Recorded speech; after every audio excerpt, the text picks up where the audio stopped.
All right, what's up, guys? We've got another episode of the Growth by Shawn podcast. Don't even know what episode we're on at this point. Probably around like 40 or so. So, Mike, how you doing today? I'm great, bro. Thank you for having me today. Yeah, no, appreciate you just taking some time for me, and we'll get to chatting. I met Mike in college. We were both Bridgewater grads. I don't know how we got connected. Probably just because Mike knows everybody. Really, that's really how it happens. But yeah. So I guess we'll just touch base on like what you're doing now. Or you can kind of start wherever you want with a little bit of your story, maybe from starting training out of college or athlete wise, or how New Human came to be, kind of wherever you want to start, and then we'll go from there. Yeah, of course. So like you mentioned, so right now I'm working, or I have my own business called New Human, and I'll tell you a little bit about how that came to start. But I'll bring it back. So I didn't play any sports until high school. And once I started playing basketball summer before high school. And it was really fun. I was like, wow, being athletic is awesome. And I played basketball and volleyball. And then sophomore year, I played varsity on both sports. I was like, wow, like the body's very interesting. I enjoyed training. Like this is just really cool. And then in high school, I tore my meniscus and I was like, damn, like, because nobody in my family went to college. Like in my direct family, like going to college is like a big deal, right? Because like first generation immigrant, all that. I was born here. My parents migrated here. And essentially I was like, damn, like there goes my chance to go to college. I can't play college sports. And then our athletic trainer rehabbed me back and got me back on the court. And I was like, wow, like that's really like it was a very genuine and hopeful feeling, right? Like somebody was able to take me from this dark place and put me back on the court and like have me doing the things that I enjoy. So I was like, wow, like that's super interesting. So I started to really enjoy the study of the body. And my health coach was actually my freshman year coach. He was an amazing person as well. Shout out Mr. Ryan. And I'm still friends with him. I have beers with him now, which is super cool. But essentially just like having great positive role models at a young age, and they all had to do with health and fitness. I was like, I want to do this too. I want to be able to help people physically. And also I had a lot of family members with like high blood pressure and like heart related diseases. So I was like, okay, the only reason why they're not getting better is because they don't know how to get better. So, right. So like you need, I wanted to become that person that could essentially help educate them and make them better. So I studied exercise science at Bridgewater. That's where we met. And like you were saying, bro, I remember the first time we met, and the second time I'm pretty sure you came over for a pregame. And then after that, it's just like, it's always good times, right? But Yeah. I played basketball at Bridgewater and studied exercise science. And I started off as a phys ed major. And there's nothing wrong with being a phys ed major, being in schools, like that's amazing. But for me, I necessarily didn't really click with working with a bunch of little kids at the time. Because I was like, I want to make a like not a bigger difference, but impact more people at once, which you're impacting plenty of kids at a young age, right? You're teaching them healthy habits and stuff. But I was like, phys ed just isn't for me. So then I wanted to go the physical therapy route. And then not that there's anything wrong with that, but everybody was hurt. So like on a day-to-day basis, it wasn't like a positive environment. Or I loved my experience at PTU, which is where I interned, and it was great. But also like for 90% of the journey, like it was just not a great time day to day, right? Everybody feels great once PT is over, but not everybody's excited to be there. So then I was like, damn, like let me work with athletes. And then I started working with pro athletes when I was still in college, and some of them treated it like work. So I still work with pro athletes now, but some of them treat it like work, and they're not necessarily there for the purest of reasons, right? So then the last thing on my mind was I'm going to be a personal trainer. But then I started working with people who were like, oh, like I'm 40 years old. I can't touch my toes. I can't pick up my kid without it hurting. So I don't pick them up as much. And that's like making it harder for me at my own at home life. Like I need to lose weight. I need to become more flexible. Like their reasons are much more genuine. So I was like, shit, like, all right, like I really enjoy training the general pop. So then once I graduated from Bridgewater, I worked at Equinox, and Hmm. Equinox like top tier luxury gym. And I was there for 4 years and I learned so much. And while I was there, I worked with over 300 people in person. And while I was still doing that, like I was like, damn, like I could still help more people. So I started posting a lot online on Instagram and Facebook. And I'd get a lot of people being like, yo, can you create a program for me? So I started making programs. And then I was like, wait a second, like some of my online clients are getting better results than my in-person. Why is that? It's because I was helping my online clients with like the habits and the changes, right? Like have you ever met somebody who works out 6 days a week, but they don't get any bigger, body doesn't change? Because working out isn't Hmm. the main principle with fat loss or muscle or in general body composition. It's more about like the habits. Because I can train somebody for 2 hours a week, but what about the other 166 hours, right? Like you have to coach somebody on that. And that's where New Human became a thing because I started working with people online. We still do a bunch of boot camps and in-person events, and I run boot camps in Boston, free boot camps for kids, for everybody, every single week, right? So I still have a bunch of in-person interaction, but I've noticed that I've been able to impact more people around the world through online coaching. So that's how New Human is. And then we also donate a percentage every single month to a different children's health foundation. So I always tell people you're helping yourself while helping others. So yeah, that's what New Human is so far right now. Yeah, that's awesome. Um, my first question, I want to dial it back to your injury. Yeah. So when you had first gotten injured and you thought kind of like your college dreams were over, did you have like a timeline in your head of I'm going to get through this injury, or you just thought it was like all over? And then your PT at the time, was this something where they helped you to say, hey, no, this isn't like forever, like we can get you back? And did they have like a timeline in their head, or had that kind of like play out?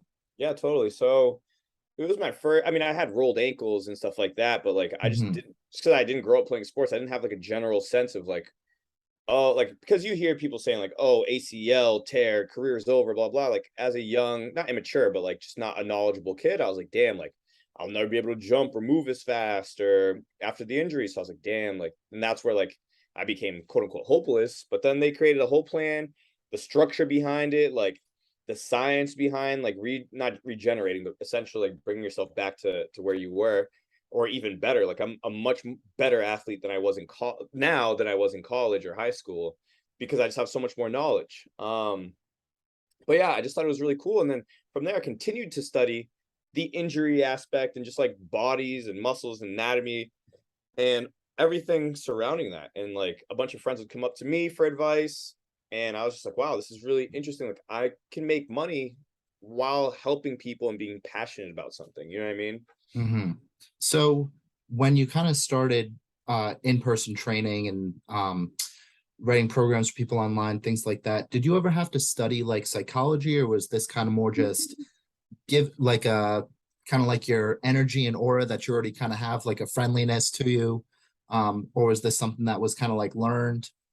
How'd you kind of get into like helping people not just change habits, just like we were saying? Oh, totally. I think it's a combination of everything you just mentioned, right? Like there can be somebody who has 20 certifications, but if they can't communicate with an individual, they're not going to want to train with them necessarily, right? Not saying you have Hmm. to be the most extroverted individual in the world, but just being open and aware and being able to communicate and understand your clients is super important.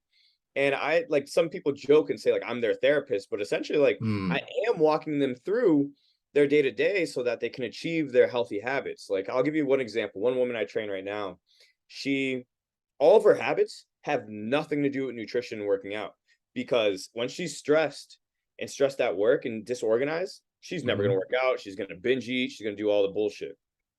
My goals for her right now is literally like make your bed, vacuum by 4 p.m., answer every email before 4:30, and then like turn off your work phone by 5. Like those are her work habits. And just from, I mean, just those habits have allowed her to lose 20 pounds because I know for a fact when she has no stress, she's going to work out, she's going to cook, she's going to do all that. So like my job isn't just to like point and be like, do 10 squats. It's more of like, how do we structure your day to day so that you can be or maximize like your potential when it comes to health and fitness? You know what I mean? Mm.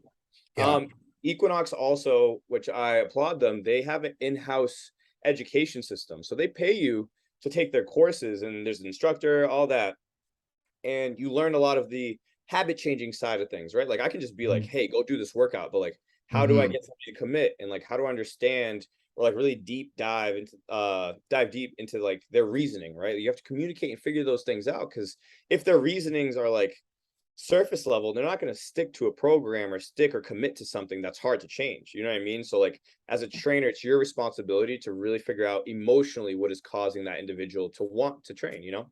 Hmm. So a tough conversation I've had with clients in the past and things is drawing that line between trainer, coach, whatever you want to kind of classify yourself as, and therapist. How Definitely. hard was it for you to kind of draw that line for clients? Very, very difficult, right? Because I don't work with a specific niche. I try to tell people that I try to bring like their inner athlete outside of from within them out, right? So like I'm working with, I have a 70-year-old client. I have 60-year-old clients that are doing plyometrics. I work with 15-year-old Mhm. kids. I have 20 to 30-year-old people, right? So like I'm all over um the range for like age groups, but like certain age groups, right? Like not that immaturity or maturity goes with along certain things, but like there's definitely a fine line, right? Like Mhm. I may have somebody who's texting me at like 1 a.m. expecting an answer as soon as, and it's like, no, you have Mhm. to understand. And as the coach, you have to set those standards, right? Because these people are searching for help, right? And like one of the biggest things, my friend who's a coach, Sam Forget, he taught me that you have to teach your client certain things, but you also have to teach them what not to do, right? And that just doesn't Mhm. have to do with habits, but it's like how to and not to communicate with you, right? Like you shouldn't be calling me at like 10 p.m., right? You can send me email and I'll get back to you like as soon as possible, right? But you have to have that fine line, right? And like some coaches or some trainers make the big mistake when they first start training, like, I need to do everything for this person. I need to make sure I do this. It's like, no, that's not sustainable for you, right? Like if you are stressed because your client isn't doing a simple thing, that's not your fault, right? It's obviously Mhm. your responsibility to give them achievable habits, but it gets to a point, right, where it's also up to them. They're a grown adult, they have responsibility, and they need to be able to own up to these actions. And like when I first became a trainer, I used to feel like anxious, being like, oh my God, this person isn't losing weight. Meanwhile, like Mhm. a client would be secretly eating cake every day and like not telling you. And then like you're only dealing with the information they're presenting, right? So there's Mhm. definitely a fine line. Now, how should I word this? Like, been able to help clients express like the truth, because Mhm. that's a hard thing to do. Is it like sitting down with them, having more of like a mature conversation, or how have you kind of overcome that of, hey, we're not really like getting the results that we want, like what's going on? I think to each their own, right? Like one person may respond negatively to like more of an aggressive approach, right? Like I could have one Mm, person and I could straight up be like, hey man, like I feel like you're bullshitting the situation right now. Like let's talk. And to mhm, somebody else, that could be like, oh my God, like it could be a complete turn off. mm, And somebody else, you have to be much more gentle, right? So like that's just a skill you need to acquire to figure out how to communicate with people. But I think it is my job to call people out, not necessarily on the things they're not doing, but like also help them. It's not just calling people out. It's more like, mhm, okay, how can we restructure this? Because making up these 5 habits just aren't working right now. I don't want to just give mhm, up completely. Let's figure out what would work. Let's meet in the middle and then go from there, right? Because a lot of people think that a trainer is going to subscribe like a 6 time a week program and you have to follow it or else, but that's not sustainable for somebody who's like a novice or like looking for help or is super time, like tight on time, right? Like you need to meet them in the middle and then progress from there, right? Like mhm, it's definitely a combination of being able to communicate, but also creating a safe space, right? Like I always tell people, like, listen, I'm never going to judge you. I'm here to help you. mhm, Like, if you snacked at 2 a.m., cool. Let's figure out what to do from here on out. You know what I mean? Not just mhm, like, oh shit, like fuck it. You know what I mean? Like you have to be able to communicate and present that like safe zone. mhm. So to kind of wrap this up before we jump into more like new human type stuff, um, are you, I guess I'll preface it starting here. Are you like a super emotional person? Like, are you someone that gets like attached to others easily or not really? I'd say my personality type, more so before than now. I definitely would say emotionally attached, right? Because like, Mm-hmm. I mean, as a professional, you should care about your clients. Hmm. But like I was telling you earlier, like I used to when I was like a younger trainer, I used to get anxiety if somebody wasn't getting results, which Hmm. obviously is both responsibilities, the client Yeah. and the trainer. But like if it wasn't working, I'd be like, oh my God, I'm such a shitty trainer. Oh my God, holy shit. You know what I mean? Hmm. And then also emotionally invested in the person, but they were putting 10% effort while I was putting like 405. You know what I mean? Like, Hmm. and now I've learned that or accepted that it's my responsibility to create that journey, but you need to be able to provide and try to at least have that journey. You know what I mean? As a client. Mm, And that's been like a maturing stance on my side. But externally as well, I do feel like I'm more of an emotional person, whether that's yeah. friendship, all that. So were there any like specific, and if not, or if it sounds like kind of repetitive, just let me know. Yeah. But were there like specific lessons that you had to kind of like learn from in order to kind of like detach yourself from the result, I'll say, of like someone else's like journey? It's Yeah. it's Yeah. I'd say obviously like your responsibility is supposed to get somebody from point A to point B, right? But you Mhm, also have to make the journey, like the journey of getting there, very enjoyable as well, right? Like no one's gonna stick to something if they hate it, right? If they hate mm, eating healthy food, they're not gonna do it. mhm, So you have to somehow create that into an enjoyable experience. So mm, something I've learned is obviously you want to get somebody to result, but like typically like people are like, oh, I want to lose 5, 10, 15, 20 pounds of fat. Okay, why do you want to mhm, do that? Oh, because I mm, want to be more confident. Why do you want to be more confident? Oh, because Susie in 6th grade called me fat and I never mm, got over it, right? Like you have to figure out that deep route. And it's like some mhm, people are like, oh, I want to have a 6-pack ab. Like, why is your life gonna be better if you have 6-pack? Like, mm, and then you start thinking about it, you're like, oh, actually, I don't know. And then it's more about like enjoying the process of getting there than like the actual result. You know what I mean? mm. It's a tough lesson to kind of learn. So Definitely, yeah, definitely. it's hard. Um, yeah, I want to jump into more of like the new human side of things and maybe even kind of like the business standpoint because this is the first business that you started and own, right? Yep, yep. So what were like some of the things that like the beginning like setbacks that you had? So essentially when right as I had New Human, I was doing like freelance work, but it wasn't Mhm, official. I was training a lot of clients virtually through FaceTime. mm, This was before COVID. mhm, So then I was running like group classes because like I'd have like partnerships with like a business or a school, and I'd go and like do a Zoom workout with a bunch of kids. This is all before COVID. So then when COVID happened, everybody's at home. I already had the system in place, and it was a great problem. I just had too much business, so I started hiring my friends. The mm, biggest thing that I thought was going to be easy is I'm a trainer. I'm not a manager, right? And mhm, then becoming a manager on of your friends is even more difficult, right? Because there's a tough line. mm, Like if it's pure coworker to coworker, if you tell them to do something, they'll get it done, right? And this yeah. is no disrespect to my friends, to the to all the New Human team. They are Mhm, amazing, and we've gotten over that hump. But it was definitely partially my fault because I needed to learn how to properly manage my friends. So that was a very difficult thing because I'm a trainer, not a manager, right? I had to mhm, learn how to be more of a CEO-esque type person. So that was very stressful because I'd be like, hey, because I would know them. There's some of my best friends. I'd be like, hey, can you do this? They'd be like, oh, I'm actually going to go out tonight. Whereas if it was a purely professional relationship, they would have been like, yes, I can get this done and yeah. prioritize it more. So it was definitely like a learning process in that side. But now I've figured out how to communicate, right? And like it's a learning Mhm, curve.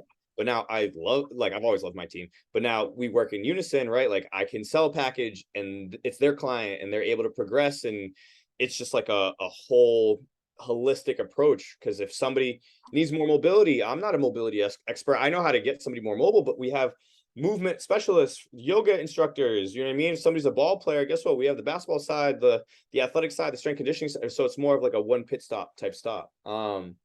So yeah, that and then marketing as well, right? Like mm, owning a business, you start to learn you have to have a lot of hats, right? You got to wear a lot of hats. But something I learned that took a lot of maturing is that if somebody else is better at doing something than you, hire mhm. them, outsource it. If I'm Okay. not great at I may think I'm a great marketer, but guess what? There's somebody who does that full time. They're gonna be better than that, at that Mhm, than I am. You know what I mean? So like, I have an assistant. She's great at doing like the little nitty gritty, setting appointments, doing this, doing that. Whereas like literally, like I had to do a little template when we first started working together. Now spending about 30 hours on like not training stuff per week, mm. and I hired her, pay her X fee. She gets it done within 5 of her hours, and now I just outsource so much. Now I have so much more freedom, so much more free time to maximize my skill set, and then Mhm. advance the business. You know what I mean? Yeah. So was there ever thoughts of fear at all when beginning any type of like whichever route you want to kind of go with Hell when yeah. starting this? They're at, when you start your own thing, there's always gonna be a level of fear. But dude, like I was Mhm. telling you a little bit, it took me 6 months to officially like start New Human. And it's Mhm. because I couldn't decide a name. I had New Human down like Oh, wow. 4 days into like freelancing, but I was like, oh my God, what if people judge me? What if people judge my name? What if I fail? You know what I'm saying? Like Mm, I look back and I'm like, I'm so fucking happy that I started it because I've been able to mhm, affect so many lives and help so many people. And like it's mhm, work has brought me literally all over the place. But there's always going to be a level of fear and something else. I was talking to my friend yesterday about this. She's young in the fitness industry and she's like, I'm afraid of getting judged by putting myself on mm, social media. And I was like, listen, there's always going to be some people out there that think that you're not for them, right? Or mhm, there's going to be somebody who is very negative and needs to express that negativity onto somebody else. But it's crazy because you'll get like, I'm making up like a few hundred likes on a photo, but one mhm, person comments some bullshit and that ruins your day. mhm, Even though there's like 40 comments of positivity, right? Like you got to look at for each negative person, there's hundreds of people that are learning and that you're educating. You know what I mean? Like that's the outlook you need to always remember. But that sensation never really goes away, but you definitely get better at managing it, right? Like mm. anybody's afraid of having their business fail, right? Like, Yeah, but it's part of life. yeah. So what are some of like the emotions um that you get in terms of when you help someone else? Because you've talked a lot about like helping others, and this is kind of like the reason why you do this. But is there like a deep reason of you just want to like spread positivity to everyone? You think everyone can be better? Or is it like self-fulfilling, a mixture of both? I'm sure it's like a mixture of both, or maybe there's other reasons, but can you kind Yeah. of expand on it a little bit for me? No, totally. I definitely think there's a level of both, right? Like people want Mm, to feel successful, but I'd say that's like very minuscule side of things. This is my outlook with fitness is I am very knowledgeable in a specific topic. I feel like mhm, if people can be healthier and happier, that's gonna ricochet to their lives and be able to they themselves, like my clients, can then present that like healthy habits and like the happiness that they're achieving from fitness to other people, and it's just a ripple effect, right? Like my goal is to help as many people on earth become happier and healthier, right? Because if a happier and healthier location is just gonna be a better place, right? So mhm, that's how I like to think of my day to day, right? And my mhm, purpose, why I'm here. Some trainers don't think of it that way. Sometimes they just want to, they enjoy making people feel stronger, right? Like to each mm, their own. But my goal is to eventually make New Human a worldwide brand, right? And with that, there needs to be an online presence, right? Because you can only do so much in person. Like I'm done with those days where I was doing 12 session, 14 session days where I'd be in the gym for 14 hours. Like you can only help so many people by exchanging your time for money, right? But mhm, with like the online side, like I had a skeleton app, I still have a skeleton app. That's a skeleton app is essentially you host a community or something on a different app. I was using Mighty Networks. And from there, people could sign up for a subscription. And at the peak during COVID, there was over 1,000 people using it. Where you can create programs. It was basically like a social media, but for like fitness and like New Human. And I'm really happy to say I got an email 2 days ago that the actual New Human app, the actual fitness app, mhm. is will be in the store next week. So I'm very excited for that. And Oh, then that's exciting. from thank you, bro. And from there, I'll be able to help more people, be able to connect with more people because you can only do so much in person. You know what I mean? Hmm. So going from here, Mhm. I'm curious your thoughts on what you think your legacy is so far, and if you feel you're trying to leave a certain legacy, if maybe you don't really believe in it, but just like looking at the amount of people that you've already helped networked with, and those people help people in terms of legacy, where do you stand on it? And like, how do you feel like you've left the world? Like, you stopped a New Human today. Where do you think that would be at? Yo, that may be one of the best questions. That may be one of the best questions anybody's ever asked, dude. I never thought about it. Short-term answer, like say something happened to me or like New Human ended, like I'd be happy with Hmm. what I've achieved, right? And like not that it's always like it could be better, but I definitely feel like I haven't even reached like a tenth of my potential, and the business also hasn't reached its potential either, right? Like there's so many things that could be done to help even more people. But right now, I feel like the legacy that it's leaving is like spread positivity, like have the community aspect, like be healthy, take care of yourself, not just the physical side, but the mental side too, right? Like I feel like more people nowadays, or like it's becoming more popularized to train for like physically for your mental health, right? Because Mm, chemically you do feel happier after workout, hmm. right? Like people just need to, especially since due to COVID, a lot of people have been so isolated. And I remember during like prime peak COVID, when everybody was like literally stuck at home for like 6 weeks at a time, I used to train this mom and her husband. She's like, my favorite part of the month is whenever you do your group classes, because my whole family comes to the living room together. And it's the only time we come together and we do something together. I'm like, damn, like, you know what I mean? Like we're Oh, affecting yeah. lives, whether we notice it or not. You know what I mean? So yeah, that was a good question. I might have more on that. That was good. Yeah. So branching off from that, what is like do you have a peak goal for New Human? Is there a certain amount of people? Is there a certain impact? Is it just keep going and there's not like this once I get here? I mean, I know that goals change over time and once the top of one mountain, bottom of the next, or whatever you call it. So have you thought about that? Yeah. And I feel like that's part of the maturing as a business owner. It's part of the maturing side of things, right? Like I've learned, especially in the past 2 months, I'm currently taking a course Mhm. that I've learned a lot from. It's a 12-week course. And one of my mentors, like, he's like, okay, do you want to turn your human into a multi-million-dollar company? I was like, maybe. And he's like, well, think about it. Like, are those responsibilities the responsibilities you want to be with? And I was like, Mhm. maybe not. Like, just making up numbers for like Mhm. the situation. Like, Yeah. maybe I want to have a $500,000 a year business because that's a great work-life balance, right? Like Mhm. before I was like, I want to be able to have become the next Nike.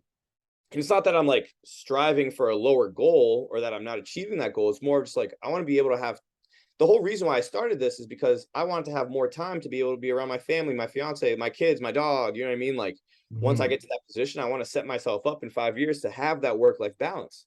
Because a lot of people that I train are a lot of like successful, busy entrepreneurial type people, and they are super jealous of me because if I want to, I can make the schedule to block off my day like this to be able to do something I enjoy, to Mhm. communicate, or like something I have on my like on a vision board I started drawing was like being able to go to a park with my kid when I have one at 11 a.m. because I can. You know what I'm saying? Mhm. Like those are the things I want to be able to do, even though I'm owning a business, right? So like that's just comes with the maturing side of business, but I want to have that work-life balance, be able to do less but make more. You know what I mean? So Mhm. right now, if I were to create a statistic, I would love to have like that marker, like 1 million people helped around the world. Right now, after this year, we're definitely going to be hitting 20K Mhm. between in-person events, all like people that have actually used the app, like programs bought, like all that. We'll definitely hit the 20K mark. We probably already have. I haven't looked at it in about 3 months. Mhm. But I remember I made an Instagram post and it was like, oh, like just helped my first 50 people, New Human. This is like 3 years ago. And I thought that was like I was like, I Mhm. can't wait. I just hope to make, like, I was looking at it as in, like, I hope I can make one person's life better. Right. And then, like, I Mhm. hit the 50 mark.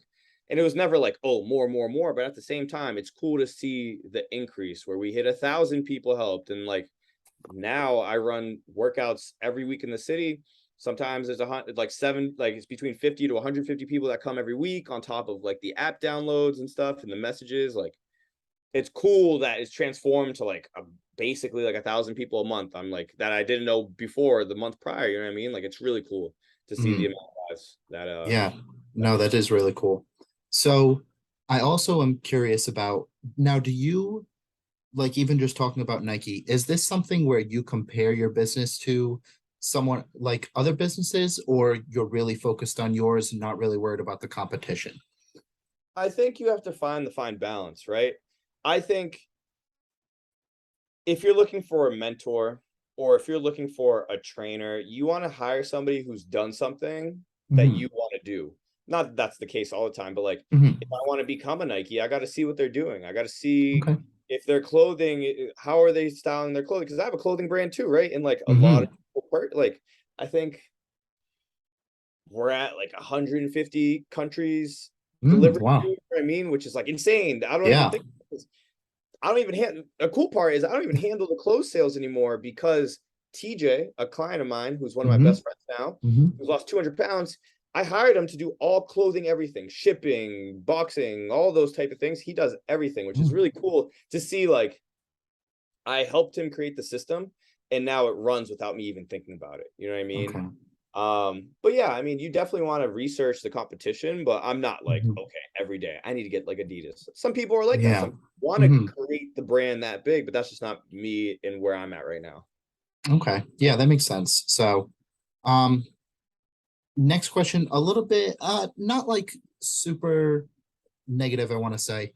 Like, and if you're not like okay answering this, just let me know. I'm not worried about it. Yeah. But have you had like a bad business decision that you've made and you really had to learn from it? Like, could you just give me an example if possible? I just didn't want to get like too interpersonal if No, you not weren't at all, like not at all, cool not at with it, all. I It's mean, not I like we always want to just like chat about, oh, yeah, well, I no, had you're to fire good. my best friend or something, like, No, definitely. I feel like that's just part of the. I feel like some, and to each their own. There's no wrong way mm, of doing business. You know what I mean? There's mhm, just some ways that are more efficient. And for me, I personally think that like trial and error is how you get better. mhm, So I was never afraid to make errors, and that's how I think it should be, right? Because that's how you learn. The more mhm. errors you create, they're not negative situations. They're just making you one step closer to that successful output that you want. Um, I can't think of anything specific. I've never had to like fire like anybody or anything like that. Yeah. Um, but I'm trying to think. I think this isn't a specific situation, but I think putting too much pressure on myself and like making myself wear too many hats to the point Mhm, where I was doing like 20 things at like a lower than good level that I couldn't do one thing proper. You know what I'm saying? Like I tried okay. doing too many things at once. Like for example, when I was trying to build my online business, I was accepting like 5 clients a week in person, all while trying to sell clothes and do that. Like instead, if looking back, I would have definitely tried getting really good at something and then expand. Not that Okay. like doing multiple things is wrong. I love what I'm Mhm, doing now. Like right now, I'm really trying to like get my online clientele like peak. That's what I want because I want more freedom time wise, right? Like if somebody can achieve the same amount of results without having to meet up and block up more time, like it's a no-brainer, right? And that opens up freedom for me to be able to be creative and create content and do all those type of mhm, things. Um, but yeah, I'd say just learning how to properly balance things. Obviously, there's always going to be a moment like as a business owner being uncomfortable, right? Like you mhm, have to be uncomfortable. You have to balance a lot of things. And sometimes the balance beam is like, whoop, but you have to learn how to like center yourself, get like be productive instead of like stalled and anxious and trying to do everything to the point where you don't do anything, you know? mhm. So one question, then a follow-up question. Yeah. So when we were in school, okay, in college, was this the plan? Was this the goal? Was this even a vision yet or no? No, not at all. Dude, until like literally like a month before school, I didn't think I was gonna be a personal trainer. I never thought I wanted to be a trainer. Um, and then being 2 months into Equinox, I still had no clients. I was like, damn, is this really for me? Like I was a slow bloomer. Typically it takes you between like 4 to 6 months to become full time there. And it Hmm. took me, I think, like 8 to 10, I forget. Hmm. But once I was on, it clicked. And I made sure that I continued to self-educate and take courses, not saying like certifications is the key to success, but just continuing education in my career path helped a ton. But no, I never necessarily thought like, oh, I'm going to open my own business one day. Hmm. Like I was very happy with how life was at the time Hmm. at Equinox. But then I started being like number one, number two, number three, like every month statistically, trainer wise at the Hmm. gym, there's like 40 to 50 trainers. I was always like the first, second, or third doing the most sessions. I was like, wait, like I'm very happy doing this and I want more. Like I can still Hmm. help more people. And that's when I started doing the online training. And I was very fortunate compared to like a regular job. Like sometimes people have a regular 9 to 5. It makes it very Hmm. hard for them to have a side hustle. But for me, I just did less sessions. So like the level of like before it was Equinox New Human. And I was Hmm. lucky enough to like just literally lessen the amount of hours I was working and then raise this, right? And Hmm. I was very fortunate to be in that position. That definitely helped, but no, I had no idea. But that just goes to show, like, I was looking at a literal like motivational post yesterday. It was like the creator of McDonald's didn't create McDonald's, so he was like 60 or something like that, right? Like Mhm. never too late to start your own thing. And I think everybody should go through like that entrepreneurial experience because you learn so much about yourself. You learn about the skills that you may have not thought you had, you know what I mean? Like Mhm. it's very fun. So the reason that I prefaced with that question is because this next question, how important is it for you to live in the present and not worry so much about the past and the future? That's kind of why I wanted to preface that and see how goals change, things like that. Super mindset is everything. I try my best to be in the present. Mhm. I also I feel like when I was younger, I tried being so in the present that I didn't plan the future. Like it was Mhm. so right. You have to have a balance, right? You have to Mhm. not live in the past, but understand your past. You have to live in the present, but you also have to plan for the future, right? Like right now, or I learned this a lot actually with like my relationship with my fiance right now, where previous relationships, I never really planned for the future. It's like, oh, we're just dating and this is Mhm. it, and that's just how it is. Yep. And it's very interesting how like real life situations can carry over to business and vice versa. With her, I did see a future. I was like, wait, I got to start planning my future, whether that's like personally, financially, career wise. So now I'm really trying to, right? Like I proposed to her like less than 2 months ago. Like now I got to start planning like a wedding. It's like, what does that look like? You have to break that down. Mhm. How does that work time wise, financially wise, like personal relationship wise? So I have been trying to look at the future a lot more, but once again, still trying to make sure I'm living in the present and enjoying the process. Just like how we were talking about, like having a client's goal be achieved, like you still got to enjoy the journey. And that's what's like Mhm. most important in my eyes. Mhm. No, it makes sense. So I feel like that's a good place to kind of wrap up. I feel like I just bombarded you there, like just rapid fired. So, No, um, that's good. That's fine. yeah. So we'll just touch base real quick just about like where we can find like New Human or work with you or one of your coaches, different like things that you offer because there's like a million of them. So, Yeah, the shortest way, the quickest way would be messaging us on Instagram. Our Instagram is mhm. at, and then it's new_human. We offer in-person training. We have 8 coaches. We offer corporate training. Right now, I have a TB12 partnership, which is really clutch. I can Oh bring wow. businesses in there at any point and run group classes because they have a studio that they're letting me use, which is really cool. We do virtual training. I am prioritizing on online coaching right now. Mhm. But then we have the fitness app coming out next week, so that's very exciting. And then we have a website, joinnewhuman.com. So our Instagram and then joinnewhuman.com are our 2 main points. So feel free to check it out. Wow, there's Happy to plenty of help. places to find you guys. So, all right, sweet. So, Mike, I appreciate you chatting with us, and I think that's going to be it for today. So, Thank you so much, bro. all right, appreciate you.